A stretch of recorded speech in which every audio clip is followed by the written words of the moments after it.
Everyone, welcome back to परचम। आज हम अपनी एमसीक्यू सीरीज़ में नेक्स्ट टॉपिक पे डिस्कशन करेंगे विच इज़ डाइजेस्टिव सिस्टम, जो कि हमारा पाचन तंत्र होता है। यहाँ से एग्ज़ाम में क्वेश्चन आते हैं, क्वेश्चन पूछे जाते हैं एंजाइम से रिलेटेड कि वो एंजाइम क्या काम करते हैं या कहाँ से वो एंजाइम सिक्रेट होते हैं। इसके पहले मैंने सेल, टिश्यू और सर्कुलेटरी सिस्टम पर भी एमसीक्यू कवर कराए हैं। नहीं देखा है, प्लेलिस्ट में जाकर देख लीजिएगा। अगर आज की क्लास का पीडीएफ चाहिए तो वेबसाइट पे अवेलेबल हो जाएगा। तो आइए, बिल्कुल हम टाइम वेस्ट नहीं करेंगे और डायरेक्टली बात करेंगे डाइजेस्टिव सिस्टम पे एमसीक्यू के। पाचन तंत्र आप देख सकते हैं, ये हमारा पूरा डाइजेस्टिव सिस्टम है। ठीक है, माउथ के बाद आप यहाँ पे देखेंगे, यहाँ पे कुछ ग्लैंड्स होते हैं जिन्हें हम सलेवरी ग्लैंड्स कहते हैं। ये आपका पूरा फूड पाइप है। ठीक है, इसके बाद लीवर के अलावा यहाँ पे pancreas, large intestine, small intestine और एनस। इस तरीके से पूरा का पूरा आपका डाइजेस्टिव सिस्टम होता है। सो पहला क्वेश्चन है हमारे पास, name the gland associated with the human digestive system. उन ग्रंथियों का नाम बताना है जो हमारे पाचन तंत्र से एसोसिएटेड है। तो जैसे ही आप खाना खाते हो, आपके मुंह में एक सलाइवा आता है, जिसे हम लार कहते हैं, है ना। उसमें एंजाइम्स होते हैं जो खाने को डाइजेस्ट करते हैं, तो सलेवरी ग्लैंड्स है। फिर लीवर भी हमारी बॉडी का सबसे बड़ा ग्लैंड है जिससे बाइल जूस जनरेट होता है, तो लीवर भी ग्लैंड यूज़ होता है। फिर पैंक्रियाज से भी पैंक्रियाटिक जूसेस निकलते हैं जो खाने को डाइजेस्ट करते हैं। तो इस तरीके से सलेवरी ग्लैंड्स, लीवर और पैंक्रियाज ये सभी एसोसिएटेड है किसी न किसी तरीके से ह्यूमन डाइजेशन में। ठीक है, तो ऑप्शन डी बिल्कुल करेक्ट हो जाएगा। अगर हम बात करते हैं सलेवरी ग्लैंड्स के, तो तीन पेयर जो है यहाँ पे हमारे पास, तीन जो है वो सलेवरी ग्लैंड्स हैं जिनसे सलाइवा बाहर आता है, और खाने का जो डाइजेशन है वो माउथ में ही शुरू हो जाता है, क्योंकि सलाइवा में जो है वो कुछ एंजाइम होते हैं जो कि स्टार्च को माल्टोज में कन्वर्ट कर देते हैं, और उस एंजाइम का नाम होता है टाइलिन। तो टाइलिन ही है जो स्टार्च को माल्टोज में कन्वर्ट करता है।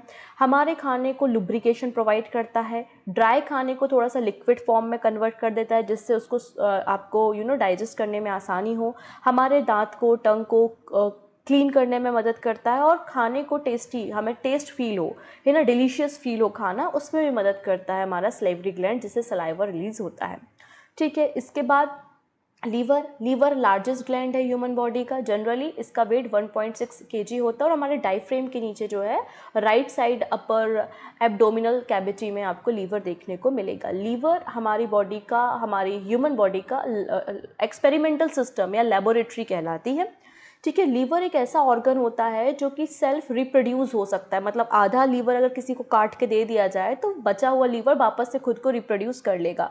हमारी बॉडी में ब्लड शुगर लेवल को मेंटेन करने, रेगुलेट करने का काम भी लीवर करता है, और इससे बाइल जूस निकलता है जो कि इमल्सिफिकेशन का काम करता है। इमल्सिफिकेशन का मतलब बड़े फैट को छोटे छोटे फैट में तोड़ने का काम इमल्सिफिकेशन मतलब बाइल जूस करता है। ठीक है, फिर गैस्ट्रिक ग्लैंड्स। तो गैस्ट्रिक ग्लैंड्स हमारी जो बॉडी में होते हैं उस पर 2 से 3 लीटर गैस्ट्रिक जूसेस जो है वो सिक्रेट होते हैं डेली एक एडल्ट में। ठीक है, जिसमें होता है HCl मतलब हाइड्रोक्लोरिक एसिड होता है जो बैक्टीरिया वगैरह को किल करने का काम करेगा। इसके अलावा पेप्सिन और रेनिन जैसे एंजाइम भी यहाँ से रिलीज होते हैं। ठीक है, तो पेप्सिन और रेनिन जो एंजाइम है वो प्रोटीन के डाइजेशन के लिए ज़रूरी होते हैं। फिर होता है पैंक्रियास, लगभग 12 से 15 सेंटीमीटर का होता है, 2.5 सेंटीमीटर वाइड होता है, और लगभग 60 ग्राम का होता है पैंक्रिया। तो पैंक्रियाज एक ऐसा ग्लैंड है जो एक्सोक्राइन और एंडोक्राइन दोनों है, मतलब हार्मोन भी निकालता है ये जैसे कि इंसुलिन, और एंजाइम भी निकालता है जैसे कि ट्रिप्सिन, एमाइलेज, लाइपेज। ये सभी एंजाइम जो है वो पैंक्रियाज से निकलते हैं। क्लियर हो गई थी चीज़ें। तो ये कुछ ग्लैंड्स हैं जो हमारे डाइजेशन में हिस्सा लेते हैं, हमारे खाने को डाइजेस्ट करने में मदद कर रहे होते हैं। चलिए अगली बात करते हैं, arrange the correct sequence of the step involve in the process of human digestion system. अब हमारा डाइजेशन सिस्टम में आप खाना सबसे पहले खाओगे, खाना खाने के बाद आप उसे च्वी करोगे, और फिर खाना पहुँचेगा नीचे, खाने का डाइजेशन होगा। खाना डाइजेस्ट होने के बाद जो भी, जैसे कि फैटी एसिड में कन्वर्ट हो गया, प्रोटीन अमीनो एसिड में कन्वर्ट हो गया, कार्बोहाइड्रेट ग्लूकोज में कन्वर्ट हो गया, और ये सारी चीज़ें एब्जॉर्ब कर ली जाएंगी। एब्जॉर्ब करने के बाद ब्लड के ज़रिए जो है बॉडी में सर्कुलेट कर दी जाएंगी, और अनडाइजेस्टेड फूड को बॉडी से निकाल दिया जाएगा। यही तो सिंपल एक प्रोसेस होती है डाइजेशन की, और वही यहाँ पर लिखा हुआ है। क्या क्या है? Ingestion, digestion, absorption, assimilation and एगेशन। तो ऑप्शन बी बिल्कुल करेक्ट हो जाएगा। इंजेशन मतलब टेकिंग अ फूड, डाइजेशन खाने को ब्रेक करना, कॉम्प्लेक्स फूड को सिंपलर फॉर्म में कन्वर्ट कर देना, एब्जॉर्प्शन जो आपका डाइजेस्टिव फूड है तो fatty acid, amino acid in सबको एब्जॉर्ब कर लेती है हमारी स्मॉल इंटेस्टाइन और बॉडी में सर्कुलेट करने का जो प्रोसेस है उसको एजिमिलेशन कहते हैं, और लास्ट में जो अनडाइजेस्टेड फूड है वो बॉडी से अलग हो जाता है। तो ये 5 स्टेप होती हैं जिन्हें हम डाइजेशन प्रोसेस कहते हैं। बस इस सीक्वेंस याद रखिएगा तो आंसर बन जाएगा। In which part of the body digestion of protein begin. तो अब खाना जो हम खाते हैं उसमें प्रोटीन, फैट, कार्बोहाइड्रेट सभी कुछ होता है, कंप्लीट फूड आप लेते हैं, तो प्रोटीन का डाइजेशन कहाँ से शुरू होता है? अभी हमने देखा कि स्टार्च का डाइजेशन तो है हमारे माउथ से शुरू हो जाता है। हमारे माउथ में जो सलाइवा होता है उसमें जो टाइलिन एंजाइम है वो स्टार्च को माल्टोज में कन्वर्ट करने का काम करता है, तो स्टार्च का डाइजेशन तो माउथ से शुरू हो गया। अब बात हो रही है प्रोटीन, तो प्रोटीन का डाइजेशन स्टमक से शुरू होता है। स्टमक में अभी मैंने बताया था कि पेप्सिन और रेनिन 2 एंजाइम होते हैं जो कि प्रोटीन को ब्रेक करने का काम करना शुरू करेंगे। सही आंसर हो जाएगा option number B which is stomach. What is the function of HCl, hydrochloric acid, जिसकी pH वैल्यू 1.5 है, बहुत ज़्यादा एसिडिक सब्सटेंस होता है, हमारे हमारे स्टमक में बनता है। इस HCl का काम क्या है? तो इस HCl के 2 काम हैं। जो बैक्टीरियाज हैं खाने में उनको मारने का काम करेगा और पेप्सिन एंजाइम को एक्टिवेट करने का काम करेगा। ठीक है, तो कौन सा स्टेटमेंट सही है? It make pepsin enzyme effective, बिल्कुल सही बात है। इट किल बैक्टीरिया, ये बात बिल्कुल सही है। दोनों स्टेटमेंट सही है, both A and B, option C. बड़ा आसान क्वेश्चन और आया हुआ क्वेश्चन, ठीक है। Complete digestion of food occur in, complete digestion खाने का कहाँ होता है? तो क्वेश्चन को समझिएगा, अगर पूछा जाता है कि डाइजेशन कहाँ से शुरू होता है, बिगिन कहाँ से होता है, तो माउथ, लेकिन कंप्लीट डाइजेशन कहाँ होता है तो आंसर हो जाएगा स्मॉल इंटेस्टाइन में। हमारी जो छोटी आंत है या फिर कह सकते हो हमारे डाइजेस्टिव सिस्टम का जो सबसे बड़ा हिस्सा है वो है स्मॉल इंटेस्टाइन, और वहाँ पे खाने का कंप्लीट डाइजेशन होता है। Option B is the right answer. यहाँ स्मॉल इंटेस्टाइन जो होती है इस तरीके से, इसमें फिंगर जैसे कुछ स्ट्रक्चर पाए जाते हैं जिनको माइक्रोबिली या फिर बिली स्ट्रक्चर कहते हैं, और इन स्ट्रक्चर के कारण सरफेस एरिया बढ़ जाता है तो खाना ज़्यादा से ज़्यादा अमाउंट में एब्जॉर्ब होगा और ब्लड वेसल्स के ज़रिए ब्लड में सर्कुलेट हो जाएगा। ठीक है, तो ये बात भी आपको याद रखनी है। नेक्स्ट है the small intestine has 3 parts. तो स्मॉल इंटेस्टाइन मतलब छोटी आंत के 3 हिस्से होते हैं। पहला हिस्सा कौन सा है? तो 3 हिस्से होते हैं, ड्यूडेनम, जेजुनम और इलियम, जिसमें इलियम सबसे बड़ा हिस्सा होता है, जेजुनम सबसे छोटा हिस्सा होता है, और स्टमक से जो डायरेक्टली कनेक्टेड होता है वो ड्यूडेनम होता है। तो पहला हिस्सा कौन हो जाएगा? ड्यूडेनम हो जाएगा। ऑप्शन ए बिल्कुल सही हो जाएगा। 3 हिस्से हैं, ड्यूडेनम, जेजुनम और इलियम। ठीक है, देखिए स्टमक के साथ डायरेक्ट कनेक्शन है इसका। Okay, what is the function of bile juice secreted by the liver? तो बाइल जूस लीवर के द्वारा बनाया जाता है और उसको स्टोर किया जाता है गॉल ब्लैडर में। तो कंफ्यूज मत होइएगा कि बाइल जूस कहाँ स्टोर होता है, तो बाइल जूस स्टोर होता है गॉल ब्लैडर में। ठीक है, बाइल जूस मतलब पित्त रस, और कहाँ स्टोर होगा? पित्ताशय में, जिसको हम गॉल ब्लैडर कह रहे हैं। और बनाएगा कौन इसे? लीवर, मतलब यकृत इसको बनाएगा। अब बाइल जूस का फंक्शन क्या है? तो मैंने आपको बताया था ये क्या करता है, इमल्सिफिकेशन का काम करेगा, मतलब हमारे फूड को, खाने में जो फैट है उसको ब्रेक करने का काम करेगा, पहली चीज़। दूसरी बात, इसका नेचर जो होता है वो बेसिक नेचर का होता है, तो खाने को एल्कलाइन बना देता है।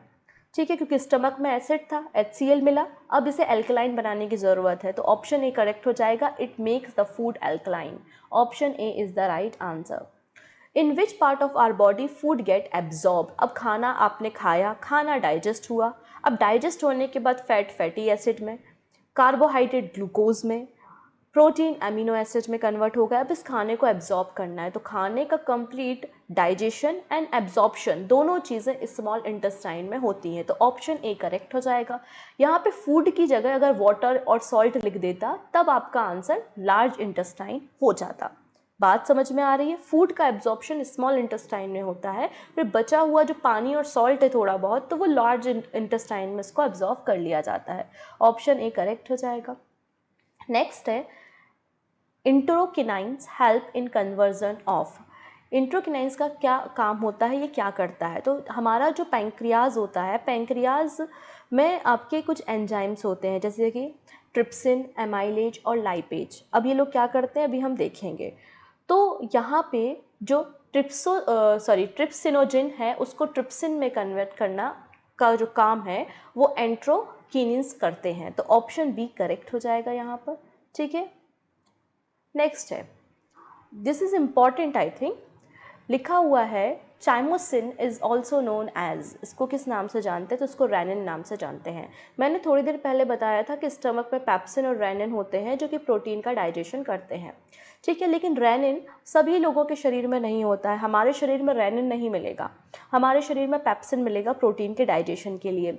रेनिन का काम बेसिकली क्या होता है कि दूध को दही में कन्वर्ट कर देना, मतलब जो बच्चे दूध पीते हैं या फिर जो एनिमल्स है जैसे काऊ वगैरह, तो उनकी बॉडी में रेनिन एंजाइम मिलता है जो कि प्रोटीन के डाइजेशन करने का काम करेगा, ठीक है। प्रोटीन डाइजेशन एंजाइम जो है वो रेनिन कहलाता है, ठीक है। नेक्स्ट है, one of the reason why some people cough after eating a meal and may be due to the improper movement of, कई बार खाना खाते समय जो है वो कफ आता है, तो क्या रीज़न है, तो आंसर क्या हो जाएगा यहाँ पे, इपीग्लोटिस। अब ये क्या चीज़ होती है, देखिएगा, जब आप खाना खाते हो, ठीक है, माउथ के ज़रिए आपने खाना खाया, खाने के बाद यहाँ पे फेरिंग्स और लेयरिंग्स होते हैं, right.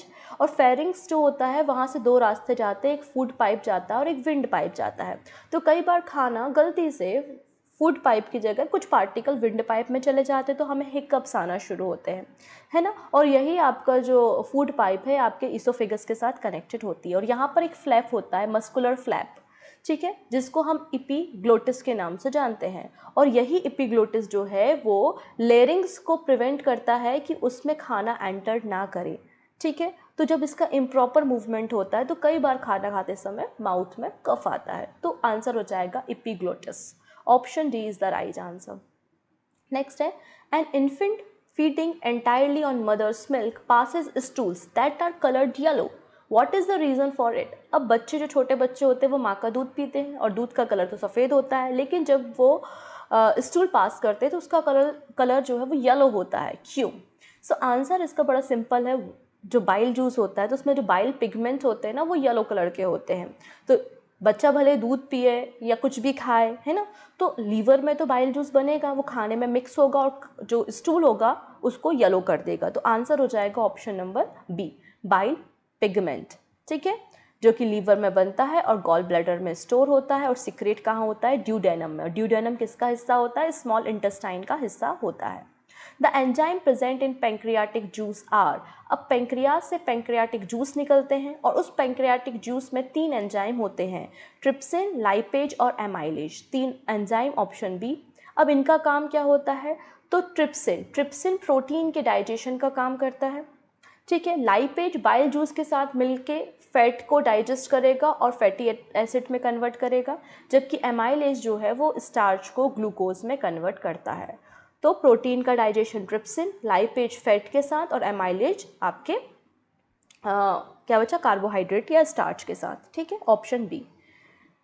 A dental condition that is characterized by the hypermineralization of teeth enamel due to the excessive intake of blank. The teeth often appear mottled.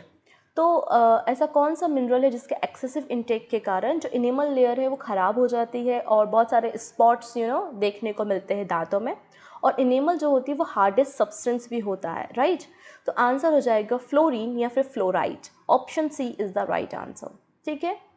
Na positive मतलब sodium ion and other carrier ion facilitate absorption of, तो sodium ion क्या मदद करता है, तो sodium ion जो है वो एमिनो एसिड और ग्लूकोज को एब्जॉर्ब करने में मदद करता है। सो आंसर हो जाएगा option D, amino acid and glucose.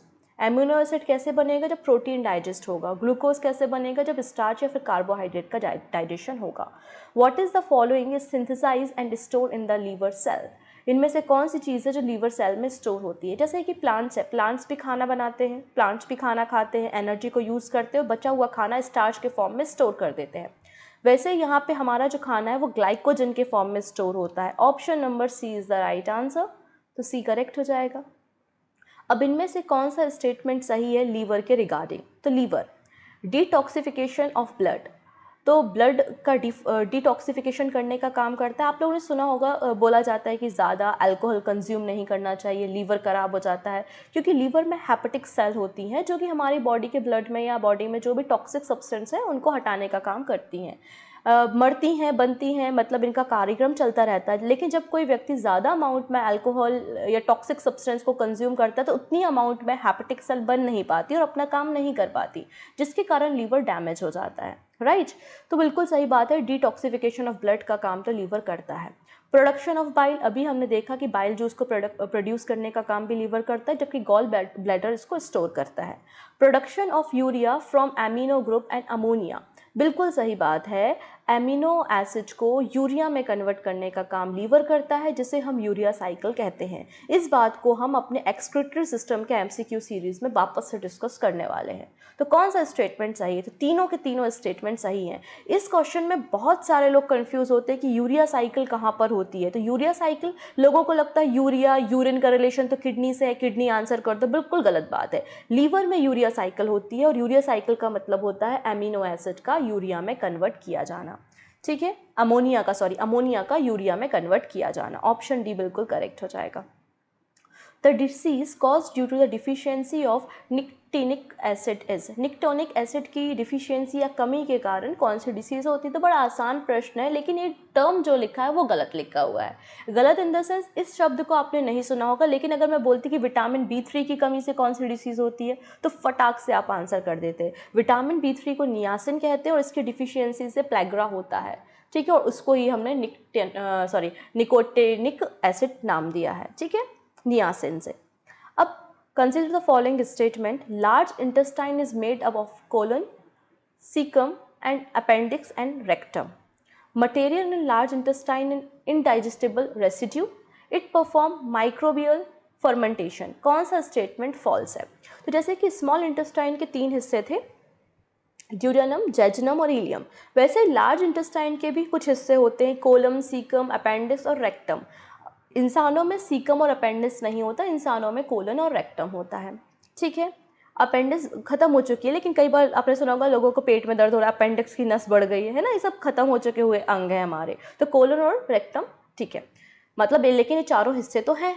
It perform microbial fermentation, तो बिल्कुल तीनों स्टेटमेंट यहाँ पे सही है। तो पूछा है कौन सा गलत है, तो नन ऑफ द अबव, कोई भी गलत स्टेटमेंट यहाँ नहीं है।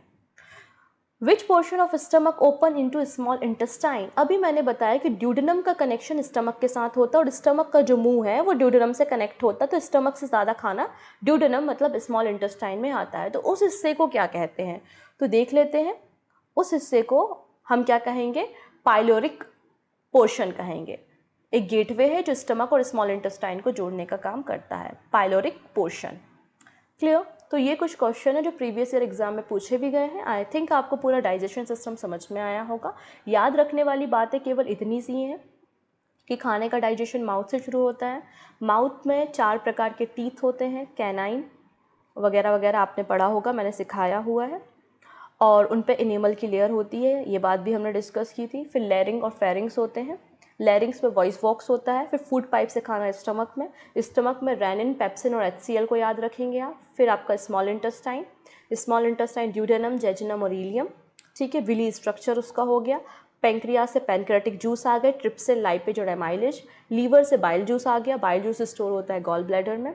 खाना डाइजेस्ट हुआ, एब्जॉर्ब हुआ स्मॉल इंटेस्टाइन में। अनडाइजेस्टेड फूड, वाटर कहाँ चला गया? लार्ज इंटेस्टाइन में, और एनएस के जरिए उसको रिलीज कर दिया। बस इतनी ही बातें हैं। सो यहाँ पे एक क्वेश्चन है आपके लिए, blank is the characteristics feature of epithelial cell of intestine. Intestine की जो सेल होती है, वॉल जो होती है, उसका स्ट्रक्चर के बारे में ही बेसिकली क्वेश्चन पूछा गया है। सो मुझे लगता है बड़ा आसान सा क्वेश्चन है, आप लोग कर देंगे आंसर। तो बताइएगा कमेंट सेक्शन में, बताइएगा कि क्लास कैसी लगी है, और नेक्स्ट वीडियो में अगले टॉपिक के MCQ पे हम डिस्कशन करेंगे। So take care and bye bye.